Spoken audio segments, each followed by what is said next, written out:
এটা অনেক ভালো মনে হচ্ছে, কারণ হচ্ছে আমিও চাঁদপুর যাওয়ার জন্য আজকে লঞ্চ দেখতে এখানে আসছি। দেখি এটা আজকে টুলে দেখলাম, তো আসলে বাস্তবতাটা কি, তাই দেখে আসলে আসলে মনে অনেক আনন্দ লাগলো। এটার জন্য মাননীয় প্রধানমন্ত্রীকে অসংখ্য ধন্যবাদ। আরও এরকম যত জায়গায় আছে যদি এভাবে উদ্যোগ নেয় তাহলে সাধারণ মানুষের জন্য আরও ভালো হবে, এটাই আমি মাননীয় প্রধানমন্ত্রীর কাছে প্রত্যাশা করি। ধন্যবাদ।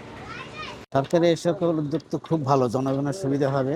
বিশেষ করে এই অঞ্চলের মোহাম্মদপুর, বছিলা, তারপর মিরপুর, গাবতলী এবং সাভার থেকেও সমস্ত লোকগুলি এখানে যদি ভালো করে প্রচার হয় তাহলে এখানে অনেক লোক সমাগম হবে এবং অনেক যাত্রী বাড়বে এবং এটা দক্ষিণাঞ্চলের মানুষের জন্য অনেক উপকৃত হবে। এর আগে সরকার এমন উদ্যোগ নিয়েছে কিনা? উদ্যোগ, কারণ এটা হলো আপনার সাভার, মোহাম্মদপুর, আদাবর এই এলাকায় যারা বছিলা বরিশালের যে বাসিন্দা আছে, বরিশাল, ভোলা, চাঁদপুর, এদের জন্য তো অবশ্যই সুবিধা। কি জন্য সুবিধা? কারণ এইখান থেকে আপনার সদরঘাট গেলে যে যানজটের যে একটা হ্যাজেল, এটা তো আর পোহাতে হবে না। আমি মনে করি সরকার এটা খুব ভালো উদ্যোগ এবং এটা যদি কন্টিনিউ হয় তাহলে আরও ভালো। দেখা গেলে যদি এটা যদি শুধু ঈদের জন্য করে তাহলে এটা সমুচিত। যদি এটা মনে করেন যারা এটা চালু করার পিছনে একমাত্র কারণই হলো যারা বরিশাল, ভোলা, চাঁদপুরবাসী আছে, এরা যদি এটা কন্টিনিউ করে তাহলে এটা চালু থাকবে। এর আগের সরকার কি এমন উদ্যোগ নিয়েছে কিনা? এটা প্রথম, আমরা এখানে স্থানীয়, এটা প্রথম। আগে তো ছোটবেলায় অনেক বড় বড় আপনি শিপ দেখতেন এই নদীতে, এখন তো বড় বড় লঞ্চ দেখবেন, আপনার কাছে কেমন মনে হচ্ছে? এটা তো অবশ্যই একটা ভালো লাগার বিষয়, কারণ এইখান থেকে বরিশাল, ভোলা, চাঁদপুর আরো কিছু জায়গা শুনছি যে যাবে, এটা ভালো লাগার বিষয়। এটা তো ভালো ভালো কিছু করছে সরকার, সরকারের যে প্রশংসার ব্যাপার। আগে কিন্তু এখানে লঞ্চ ঘাট ছিল, আগে এখানে আসেন আগে ওই যে মাহফিল হইতো চরমনের, ওই মাহফিলের সময় এখান থেকে লঞ্চ ঘাট লঞ্চ ভরে নিত, ওই সামনে থেকে নিত, লঞ্চে ভরে ভরে এখান থেকে নিত। এই ফার্স্ট দেখলাম। সেখানে 6টা লঞ্চ চলে প্রতিদিন। 6টা? আলহামদুলিল্লাহ ভালো। আমাদের দেশের বাড়ি তো ভোলা, আমাদের জন্য ভালো হবে যাইতে যাতায়াতের জন্য। আমি থাকি এলাকায়, তা আমাদের জন্য তো অনেক ভালো।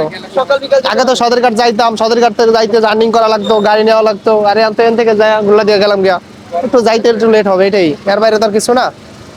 সামনে রেখে সদরঘাটের উপর যাত্রী চাপ কমানো এবং যানজট নিরসনে এবং ঢাকার চারপাশে নদীকে বিকেন্দ্রীকরণ করানোর জন্য বছিলা লঞ্চঘাটের সরকারের একটি প্রচেষ্টা বা ইচ্ছা, তার সম্মিলিত প্রয়াসে বিআরডব্লিউটিএ কাজ করে যাচ্ছে।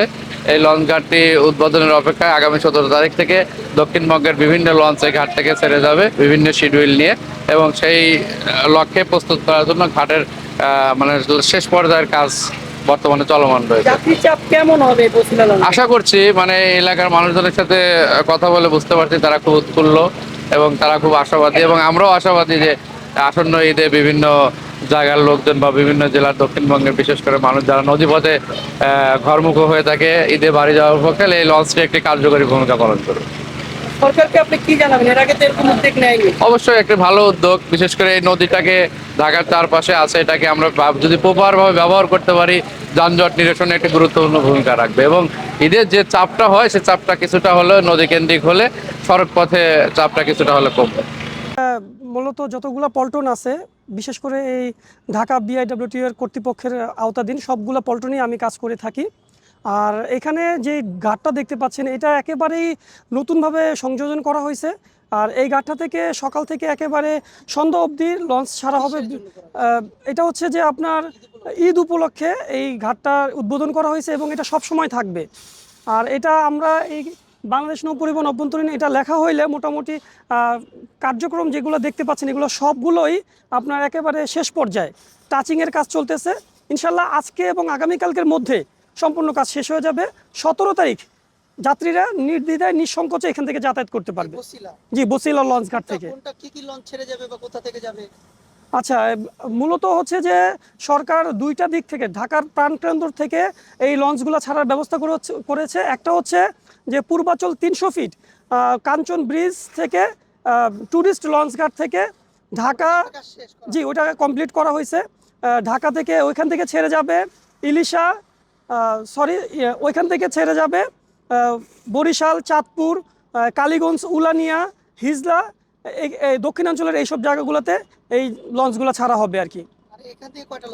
এখান থেকে আমি এটা সঠিক 6টা লঞ্চ ছাড়া হবে। এখান থেকে মোট 6টা লঞ্চ ছাড়া হবে। এটা হচ্ছে সকাল থেকে একেবারে বিকাল পর্যন্ত।